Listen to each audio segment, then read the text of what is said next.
Quiero ser un pobre Cristo más en esta tierra y mendigar amor. Quiero dar mi vida en una cruz, gozar eternamente de Dios. Junto con María en el cielo quiero estar por los siglos de los siglos. Amén. Quiero ser santo para Dios. Tengan una cordial bienvenida. Queremos hacerles extensiva esta invitación a todos ustedes, a sus amigos, a sus conocidos, a sus familiares, para que nos unamos cada miércoles en este bello programa que se llama En el Corazón de los Santos, para que conozcamos un poco de la vida de estas personas que tanto bien nos hacen a nuestras almas y a nuestra Santa Iglesia Católica. Mi nombre es Juan Bernal, soy misionero del movimiento hace 1 año y medio por gracia de Dios y hago parte de la localidad del norte de la provincia de San Luis María, Griñón de Montfort, en la ciudad de Bogotá. Para comenzar vamos a disponernos, vamos a pedirle al Señor que nos mantenga muy concentraditos en esta media horita en la cual vamos a aprender un poco sobre un gran santo. Ya les voy a decir de quién vamos a hablar. Entonces, primero que todo, vamos a disponernos y vamos a pedir a la intercesión del Espíritu Santo para que nos acompañe durante este ratico. Y vamos a decir: ven Espíritu Santo, ven por medio de la poderosa intercesión del Inmaculado Corazón de María, tu amadísima esposa. Ven Espíritu Santo, ven por medio de la poderosa intercesión del Inmaculado Corazón de María, tu amadísima esposa. Vamos también a decir esa gran oración que nuestro Padre nos ha enseñado. Padre nuestro que estás en el cielo, santificado sea tu nombre. Venga a nosotros tu reino, hágase tu voluntad en la tierra como en el cielo. Danos hoy nuestro pan de cada día, perdona nuestras ofensas, como también nosotros perdonamos a los que nos ofenden. No nos dejes caer en tentación y líbranos del mal. Amén. Y vamos a pedirle a nuestra Madre del Cielo que nos guarde en su gran corazón durante este programa, diciendo: Dios te salve María, llena eres de gracia, el Señor es contigo, bendita eres entre todas las mujeres y bendito el fruto de tu vientre Jesús. Santa María, Madre de Dios, ruega por nosotros los pecadores, ahora y en la hora de nuestra muerte. Amén. Muy buenas noches para todos. Hoy vamos a hablar sobre un gran santo, quizás muchos de nosotros lo hemos escuchado, y es San Francisco de Asís. Bueno, primero que todo vamos a hablar un poquito de su ubicación. Vamos a imaginarnos en qué estaba envuelto él, en qué momento de la historia él había nacido. Entonces, para iniciar, su nombre natal era Giovanni di Pietro Bernardone. Nació en la ciudad de Asís, en el país italiano, entre los años 1181 y 1182, y murió el 3 de octubre de 1226 en esta misma ciudad a la edad de 45 o 46 años. Asís es una pequeña ciudad de la provincia de Perugia, de la región de Umbría, de Italia, y según el censo del 2007 es una ciudad que tiene alrededor de 5.500 personas, así que podemos ver que es una ciudad muy pequeña. Bueno, vamos a hablar un poco sobre el contexto histórico.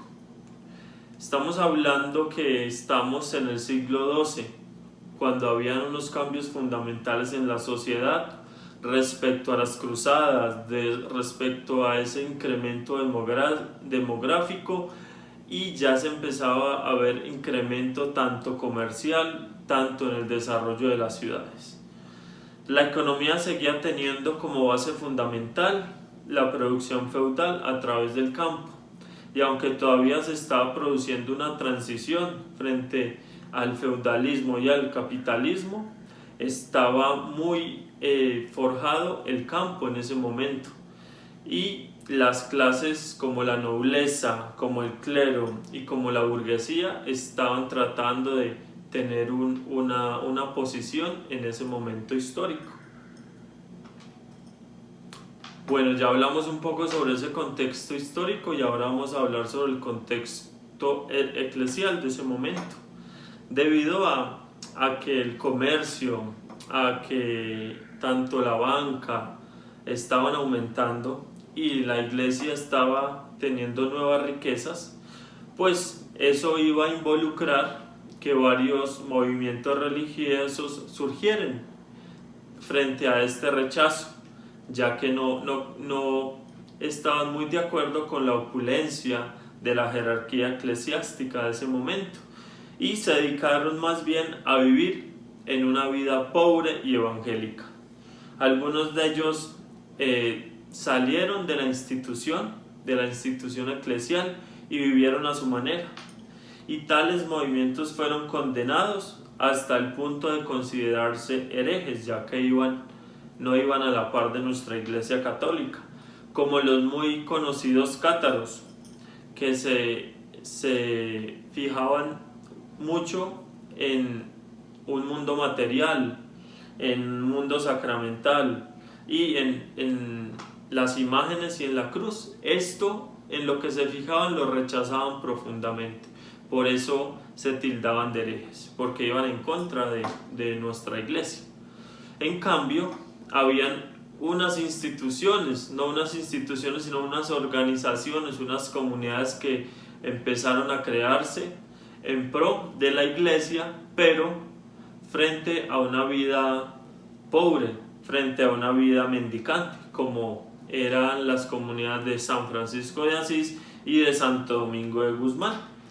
Y este tipo de movimientos extremaron la práctica del voto de la pobreza. Sus miembros ya no vivían del trabajo de las tierras, sino que renunciaban totalmente a los bienes propios, es decir, no tenían nada propio. Así que estas órdenes, que fueron llamadas órdenes mendicantes, terminaron por desempeñar un papel de primer orden en la vida de la iglesia, al lograr que la mayoría de católicos que lo seguían se alejasen de esa vida de opulencia, de esa vida de riqueza, que fue muy seguida en los siglos posteriores, más o menos en el siglo XIV. Ya entendiendo un poco ese contexto, vamos a hablar sobre la familia, sobre la niñez y la juventud de este santo. El padre de San Francisco de Asís se llamaba Pietro Bernardone del Marconi y su madre se llamaba Joana Pica Borlemont. Su padre era un mercader y su madre era una noble provenzal, entonces podemos entender que tenían un estilo de vida muy cómodo. Entonces su padre era un próspero comerciante de telas que formaba parte de la burguesía de Asís y que viajaba constantemente a Francia a las ferias locales. Fue la afición a esta tierra por lo que su padre apodó después a su hijo Francesco o Francesito, porque él amaba Francia. Entonces por eso le pusieron ya este apodo a San Francisco de Asís. En Francia era donde él comercializaba sus telas y de ahí sacaba su lucro para poder sustentar a su familia. Pero también se dice que también fue por el amor que San Francisco de Asís le tenía a los cantos de los trovadores de esa época. Y tenían a San Francisco de Asís y también tenían a un hijo que se sabe muy poco de él, que se llamaba Angelo. Entonces San Francisco de Asís en sus inicios era un joven mundano, de cierto renombre en su ciudad, ya que su padre pues era una persona importante. Y este santo, San Francisco de Asís, vivía muy de la mano de su padre y le ayudaba pues en el comercio de las telas y de los paños. y se decía que era muy inteligente para el comercio y le gustaba claramente vestirse elegante y soñaba en ser un caballero, ya que en ese tiempo estaba el tema de las cruzadas, el tema del territorio, del campo. Ahora vamos a hablar un poco sobre ya la vida como tal de San Francisco de Asís. Sabemos que San Francisco de Asís fue un religioso y un místico italiano, fundador de la orden franciscana, de la que vamos a hablar más adelante. Entonces, él lideró un movimiento de renovación cristiana que centrado en el amor a Dios, se involucraba principalmente en la pobreza y en la alegre fraternidad. Tuvo un inmenso eco entre las clases populares e hizo de él una personalidad en la Edad Media. Ya, ¿por qué hizo una personalidad de él en la Edad Media? Porque entendemos que era un momento en el cual la riqueza estaba siendo mucho más importante y San Francisco de Asís, el pilar que tenía era la pobreza, todo lo contrario a lo que en su casa le habían enseñado y en lo que se estaba viviendo durante esa época. Tenía como pilar fundamental vivir de la sencillez y de la humildad, trascendiendo ya a un campo atemporal, ya que podemos ver que a pesar que eran los años 1100 y 1200, hoy esa vida franciscana está muy arraigada en nuestra iglesia y es una figura muy valorada tanto en nuestra iglesia católica, tanto en diferentes expresiones cristianas. En 1202 él fue encarcelado a causa de la participación en un altercado entre Asís y Perugia, un altercado debido a las cruzadas. Él pudo lograr comenzar una carrera como caballero y empezando esa carrera tuvo este gran inconveniente y tras este inconveniente fue encarcelado y en esta soledad del cautiverio y luego durante la convalecencia que este cautiverio le produjo, sufrió una visión, sufrió una insatisfacción respecto al tipo de vida que estaba llevando y allí fue tocado por el Señor en sus inicios y empezó a tener una maduración en su vida espiritual. Unos años después, más o menos en 1206, San Francisco tuvo su primer encuentro con el Señor y fue en el templo de San Damián. Era una pequeña capilla en Asís y era una capilla abandonada, era una capilla, a pesar de que allí se celebraban algunas eucaristías, algunas procesiones, era un templo que estaba en muy mal estado.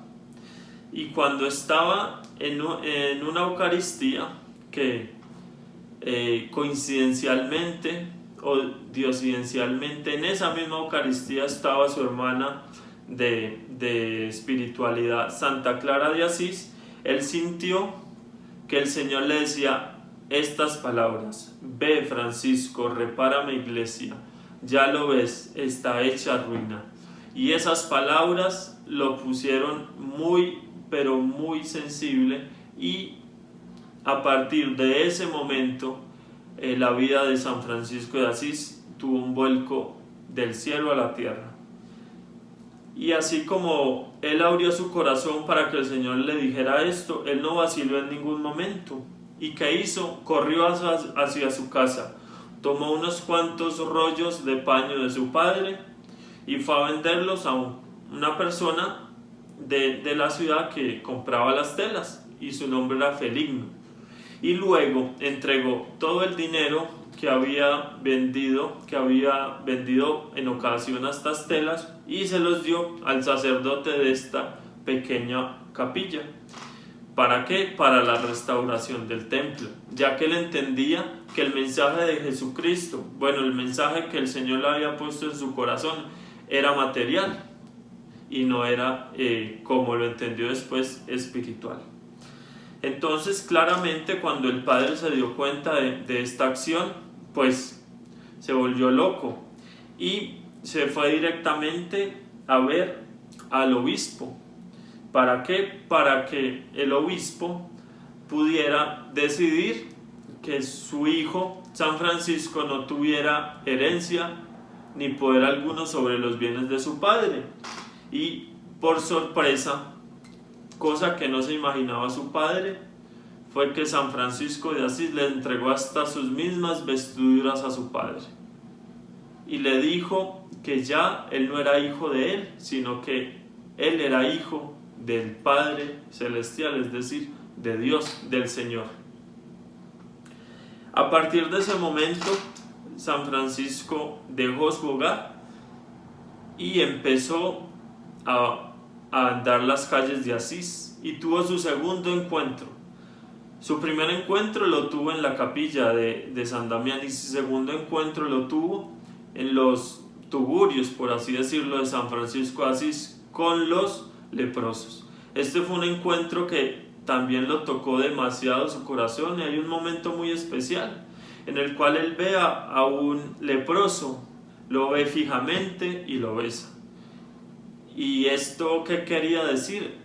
Al él besar a este leproso, quería demostrarle a esta persona que eran iguales, ya que entendemos que los leprosos en ese momento vivían a las afueras de la ciudad, ya que tenían prohibido acercarse a las demás personas, ya que podían contagiarlos. Entonces, a sus 25 años dejó rotundamente los bienes y abrazó totalmente la pobreza. Abandonó su ciudad natal y se dirigió a Gubbio, donde trabajó en un hospital de leprosos. Luego de ese tiempo en ese hospital regresó a Asís y se dedicó a restaurar con sus propios brazos, pidiendo materiales y ayuda a las personas de esta ciudad para poder restaurar el templo. Entonces le pedía materiales, pedía limosna y las personas pues le colaboraban, ya que era una persona que la gente quería mucho. Así que empezó a restaurar la iglesia de San Damián, siguió restaurando demás iglesias como la de San Pedro y la de Santa María de los Ángeles de la Porciúncula. Durante estos años que estuvo allí, estuvo en soledad y estuvo en oración. Y la única socialización que tenía con el mundo era con los pobres y con las demás personas que se unían a su grupo, ya que en ese momento, pues no muchas personas, pero sí pocas personas empezaron a verlo con buenos ojos, a pesar que muchas personas también lo tildaban como loco, porque no entendían lo que él estaba haciendo. El 24 de febrero de 1209, en la pequeña iglesia de Santa María de la Porciúncula, mientras escuchaba la lectura del Evangelio, Francisco escuchó una llamada que le indicaba que saliera al mundo a hacer el bien y se convirtió en un apóstol. Podemos decir que este fue el tercer encuentro con el Señor, ya que, como les comentaba anteriormente, él se había sumido en esa soledad, ¿no? Y a través de este evangelio que escuchó en esta parroquia, en esta iglesia de Santa María de los Ángeles de la Porciúncula, entendió que debía salir y ser un apóstol del Señor. Así que, ¿qué hizo? Cogió una túnica y cogió una cuerda y se la puso alrededor, y de esta manera él entendía que era un esclavo del Señor. Entonces las primeras personas que se acercaron a él fueron Bernardo de Quintavalle y Pedro Catani, que eran caballeros de ese momento, peleaban por Asís. Y segundo, el sacerdote de esta parroquia de Asís, llamado Silvestre. San Francisco predicaba la pobreza como un valor y proponía un modo de vida sencillo basado en los ideales del Evangelio. Y hay que recordar que en ese momento había muchos grupos que propugnaban el cristianismo, pero a su manera. Y esas personas que vivían ese cristianismo a su manera, pues fueron tildados de heréticos. Entonces él tenía esa gran preocupación. Entonces, ¿qué decidió? Decidió hacia el año 1210, es decir, un año después, con un grupo de hermanos suyos, que ya tenía más de 12 hermanos, a visitar al Papa Inocencio III. Y este Papa lo aprobó oralmente su modelo de vida religiosa a través de un sueño en el cual el Papa vio que se estaba cayendo la iglesia de Letrán, esa gran iglesia donde vivía el Papa en ese momento, y se dice que había una persona que estaba sosteniendo las columnas de esa iglesia, y esa persona era San Francisco de Asís. Así que aceptó ese modo de vivir de San Francisco y sus hermanos, y en ese mismo momento lo ordenó también diácono. Ese momento fue muy, muy especial, ya que se estaba viviendo el concilio de Letrán, y pues poder imaginarse los cardenales de ese momento viendo llegar a estos hermanos con sus túnicas sucias, y ver cómo el Papa les aceptaba esta manera de vida, era algo muy impresionante para ese momento. Lo que sí le pidió el Papa era que debía escribir la regla para poderle aprobar su orden religiosa. Entonces, por estos años trató San Francisco de llevar la evangelización más allá de las tierras cristianas, pero diversas circunstancias frustraron sus viajes a Siria y a Marruecos. Pero finalmente, entre 1219 y 1220, tras un encuentro con Santo Domingo de Guzmán, recordemos que para ese tiempo Santo Domingo de Guzmán también estaba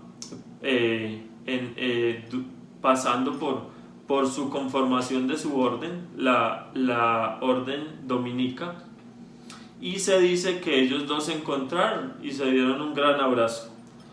Y San Francisco de Asís quería ir a predicar a Siria y a Egipto, y aunque pues no pudo lograr la conversión que él quería, se encontró con el sultán Al-Kamil, el cual quedó impresionado con la manera de predicación de San Francisco de Asís, tanto así que le permitió llegar a los santos lugares.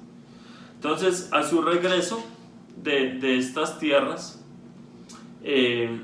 a petición del Papa Honorio III, San Francisco de Asís compiló por escrito la regla franciscana, de la que redactó dos versiones. Una en 1221, la que llamamos regla novulada. ¿Por qué novulada? Porque no tuvo el sello papal, y un año siguiente, en 1223, la regla ovulada, la que sí estaba aprobada por el Papa. Y San Francisco de Asís entregó la dirección de su comunidad a Pedro Catani.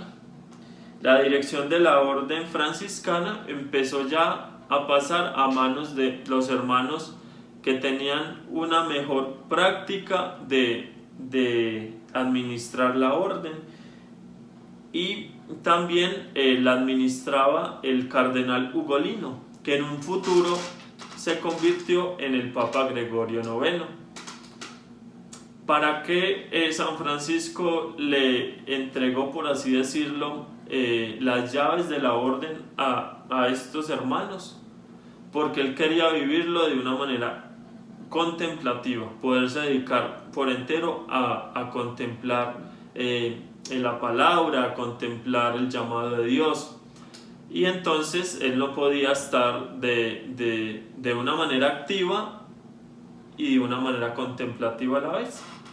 Entonces, durante este retiro, San Francisco de Asís recibió los estigmas. Él se retiró hacia una montaña de Asís.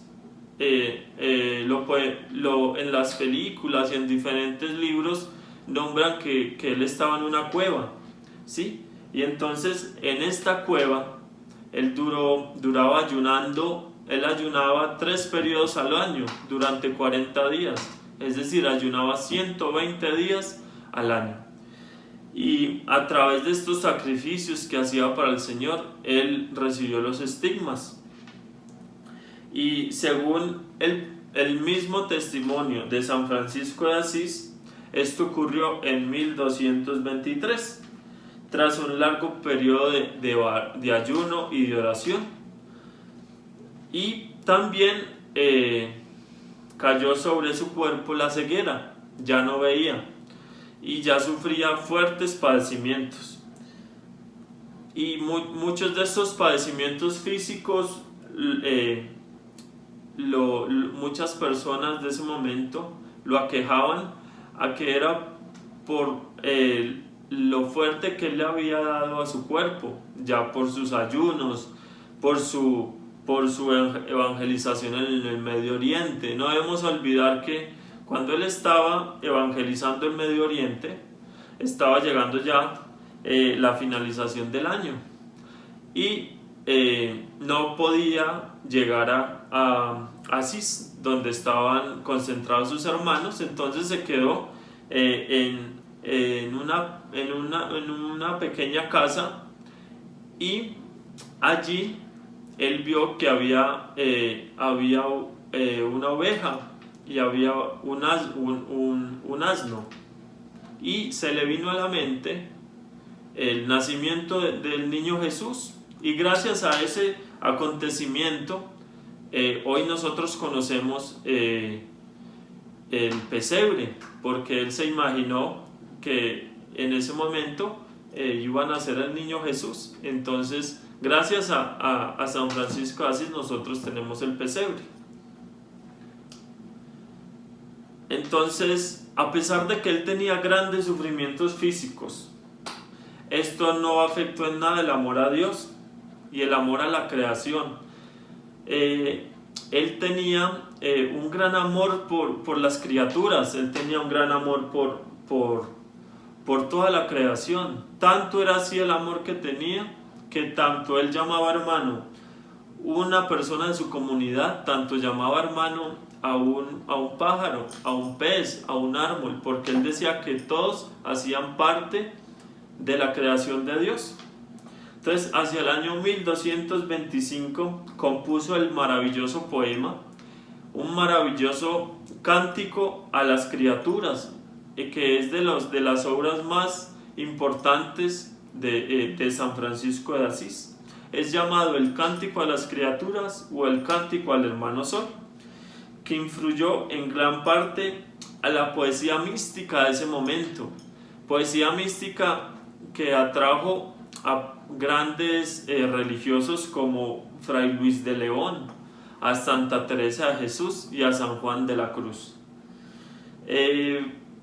Pasados un año, en 1226, en el mes de octubre, San Francisco de Asís falleció, exactamente el 3 de octubre de 1226.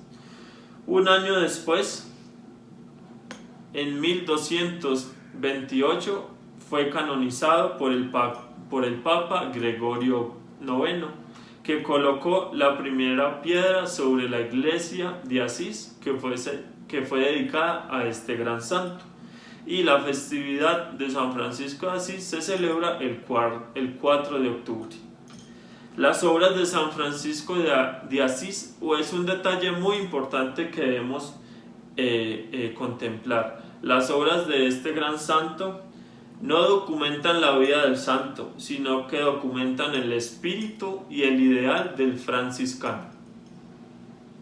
Entonces, como grandes obras, pues claramente no podemos dejar a un lado sus reglas, tanto la regla primera, que fue escrita en 1221, que como les explicaba, la regla primera fue la regla novulada, ya que no tenía el sello papal, y constaba de 23 capítulos, de los cuales el último es una plegaria de acción de gracias y una súplica a nuestro Señor.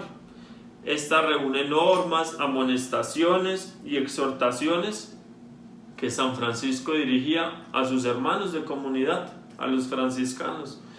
Y tenemos un año después, en 1223, la segunda regla. Esta sí es la regla sellada por el Papa, y es la que conocemos como la regla bulada. Y esta consta de 12 capítulos y no es nada más que una repetición de la primera regla, pero organizada y ordenada para que fuera mejor contemplada por sus hermanos. Y esta es la que actualmente es llevada y es vivida por la orden franciscana. Debemos entender que actualmente está la orden franciscana, pero por diferentes reformas conocemos se divide en tres ramas, por así decirlo: la orden de los frailes menores, la orden de los frailes menores conventuales y la orden de los frailes capuchinos, pero viven el mismo espíritu de San Francisco de Asís. Entonces, en el testamento, cuando este santo murió, en el testamento, en las vísperas de su muerte, San Francisco les dejó como el mayor tesoro espiritual vivir la hermana pobreza. Debemos entender que él los exhortaba a la penitencia, los exhortaba a vivir la virtud, a vivir la importancia de la pobreza y el amor de Dios. Él escribió más o menos 17 epístolas, también escribió poesías, alabanzas y cartas que se reflejaban en estos principios. También tenemos como obras destacadas las admoniciones. ¿Y qué es las admoniciones? Las admoniciones simplemente es una manera de vivir más la vida interior, los preceptos de la orden. Y él tenía como un gran lema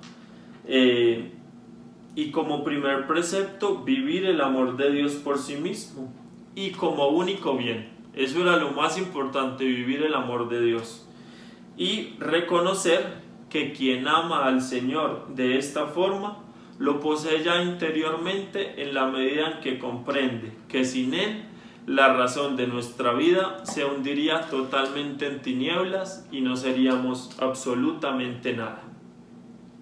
Entonces vemos cómo a través de esta vida de este gran santo nos deja muchos legados, nos deja cómo vivir esa pobreza, y más que esa pobreza física, esa pobreza espiritual.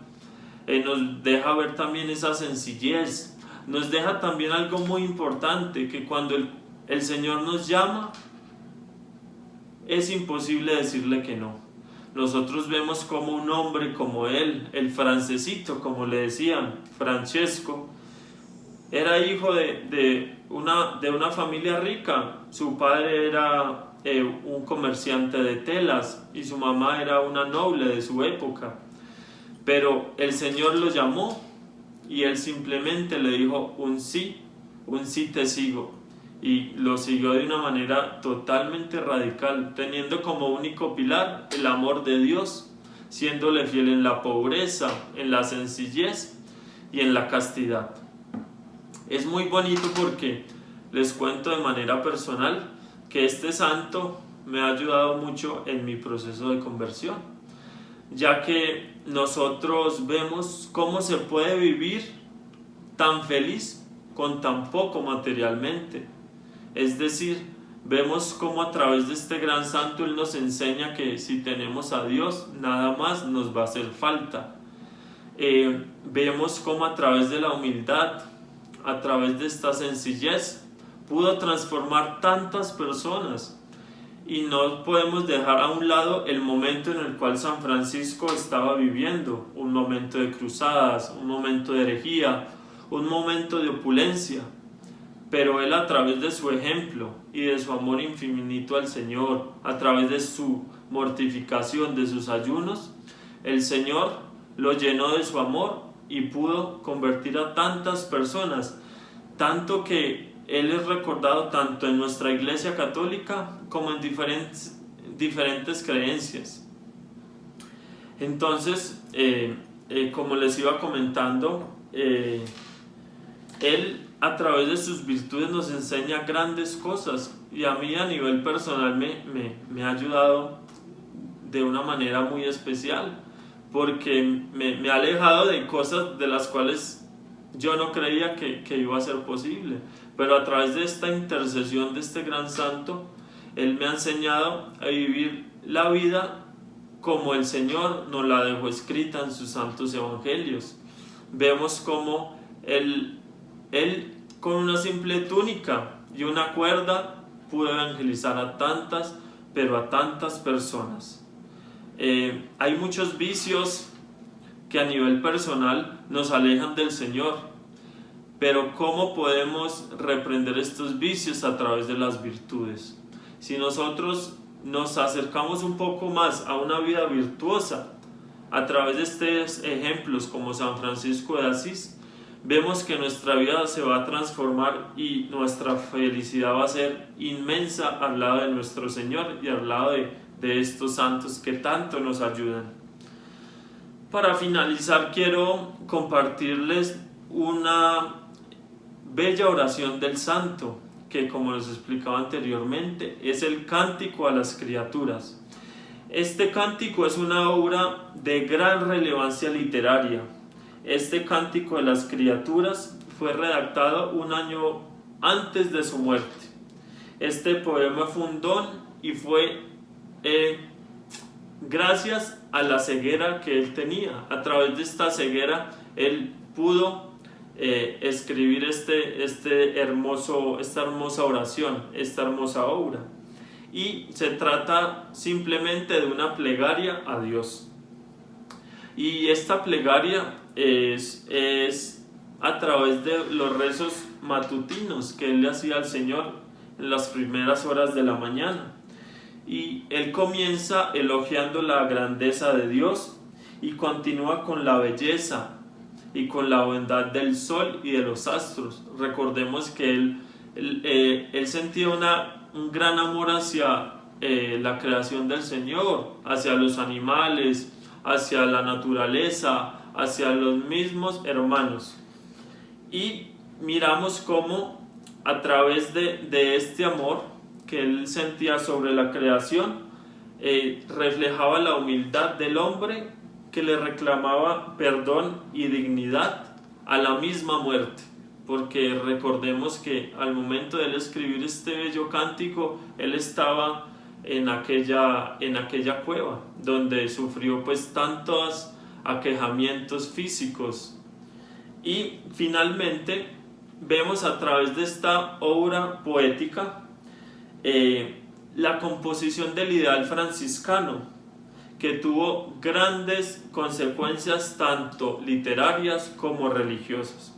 Entonces me voy a disponer a leerles este bello cántico. Cántico de las Criaturas, experiencia mística. Altísimo, omnipotente, buen Señor, tuyas son las alabanzas, la gloria y el honor, y toda bendición. A ti solo, Altísimo, te corresponden, y ningún hombre es digno de pronunciar tu nombre. Loado seas, mi Señor, con todas tus criaturas, especialmente el Señor hermano Sol. Él es el día y por él nos alumbras, y es el vuelo irradiante con gran esplendor de ti. Altísimo lleva significación. Loado seas, mi Señor, por la hermana luna y las estrellas. En el cielo las has formado claras y preciosas y bellas. Loado seas, mi Señor, por el hermano viento, y por el aire, y el nublado, y el sereno, y todo tiempo, por el cual tus criaturas das sustento. Loado seas, mi Señor, por la hermana agua, que es muy útil y humilde y preciosa y casta. Loado seas, mi Señor, por el hermano fuego, por el cual alumbras la noche, y es bello y alegre y robusto y fuerte. Loado seas, mi Señor, por nuestra hermana la Madre Tierra, que nos sustenta y gobierna, y produce distintos frutos con flores de colores y hierbas. Loado seas, mi Señor, por los que perdonan por tu amor y sufren enfermedad y tribulación. Bienaventurados aquellos que la sufren en paz, pues por ti, Altísimo, coronados serán. Loado seas, mi Señor, por nuestra hermana la muerte corporal, de la cual ningún hombre vivo puede escapar. Ay de aquellos que morirán en pecado mortal, bienaventurados los que encontrará. En tu santísima voluntad, pues, la muerte segunda no les hará mal. Loado y bendecido a mi Señor, y dadle gracias y servidle con gran humildad. Este pues es el cántico a las criaturas. Qué bello texto. Vemos cómo él realmente expresa ese amor por la creación, esa fraternidad que le tenía a todos los seres de la creación, tanto a la naturaleza, tanto a los animales, tanto a nosotros como hijos del Señor.